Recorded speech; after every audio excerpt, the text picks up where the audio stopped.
ఇద్దరు బాలికల ఆత్మహత్యకు కారణాలేంటి? వార్డెన్ మందలించడంతోనే చనిపోయారా? హాస్టల్లో అర్ధరాత్రి ఆటో డ్రైవర్లకు పనేంటి? బాలికల ఆత్మహత్య వెనుక ఆటో డ్రైవర్లున్నారా? యాదాద్రి భువనగిరి జిల్లా కేంద్రంలోని ఎస్సీ బాలికల సంక్షేమ వసతి గృహంలో 10వ తరగతి విద్యార్థినుల ఆత్మహత్య వెనుక సంచలనం విషయాలు బయటపడుతున్నాయి. తవ్వే కొద్దీ నివ్వెరగప్పిన నిజాలు వెలుగు చూస్తున్నాయి. వీరి ఆత్మహత్యానికి తోటి విద్యార్థులతో గొడవ పడడమే కారణమన్న అభిప్రాయాలు వ్యక్తమైనా వెలుగులోని వస్తున్న కొన్ని విషయాలు మాత్రం ఆశ్చర్యానికి గురి చేస్తున్నాయి. గజం కేవలం 15,500 రూపాయలతో 150 గజాల భూమి కేవలం 23 లక్షలు మాత్రమే. బాలికల ఆత్మహత్యకు కొందరు ఆటో డ్రైవర్లు కూడా కారణమని ఆరోపణలు రావడం ఇప్పుడు ఉత్కంఠ రేపుతుంది. వంట సిబ్బందిని కలిసేందుకు అర్ధరాత్రి హాస్టల్లోకి వస్తున్న కొందరు ఆటో డ్రైవర్లు విద్యార్థినులతో అసభ్యంగా ప్రవర్తించేవారని సమాచారం. ఈ విషయంపై భవ్యశ్రీ, వైష్ణవితో పాటు ఇతర విద్యార్థినులు ఫిర్యాదులు చేసినా వార్డెన్ పట్టించుకోలేదని, ఈ కారణంతోనే భవ్యశ్రీ, వైష్ణవి తీవ్ర మనస్తాపానికి గురై ఆత్మహత్యకు పాల్పడినట్లు కూడా అనుమానాలు వ్యక్తమవుతున్నాయి. మరోవైపు భవ్యశ్రీ డెడ్ బాడీపై కూడా కొన్ని గాయాలు ఉండడం ఆందోళన కలిగిస్తుంది.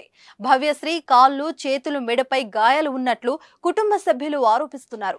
ఒకే గదిలో ఉంటున్న భవ్యశ్రీ, వైష్ణవి శనివారం రాత్రి ఉరివేసుకుని ఆత్మహత్యకు చేసుకోవడానికి తోటి విద్యార్థినులతో గొడవ పడడమే కారణమని ప్రధానంగా వినిపిస్తున్న మాట.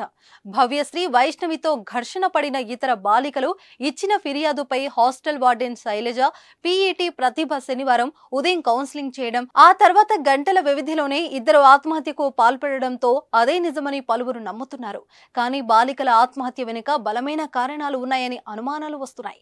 వీటిని తేల్చాలని పోలీసులను కుటుంబ సభ్యులు కోరుతున్నారు. ఘటనపై విచారణ జరిపి బాధితులపై చర్యలు తీసుకోవాలని, తమకు న్యాయం చేయాలని డిమాండ్ చేస్తున్నారు. Hostel warden Shailaja, hostel tutor Bhuvaneshwari, బాలికల ఉన్నత పాఠశాల PET Pratibha, auto driver Anjaneyulu, వంట మనసే సుజాతపై సమగ్ర విచారణ జరపాలని విపక్షాలు, విద్యార్థి సంఘాలు కోరుతున్నాయి. హాస్టల్స్ లో చదువుకునే ఎక్కువగా పేద విద్యార్థులే. వారి కోసమే ప్రభుత్వ హాస్టల్స్ ను ఏర్పాటు చేసింది. కానీ పాలకుల నిర్లక్ష్యం, అధికారుల పర్యవేక్షణ లోపంతో అక్రమాలకు నిలయాలుగా మారుతున్నాయి. విద్యార్థులు ఫిర్యాదులు చేసే వారిపై కఠినంగా వ్యవహరిస్తున్నారనే తప్ప సమస్యలను మాత్రం పరిష్కరించడం లేదు. భవ్యశ్రీ, వైష్ణవి తరహా ఘటనలు పునరావృతం కాకముందే ప్రభుత్వం చర్యలు తీసుకోవాలని డిమాండ్లు వస్తున్నాయి.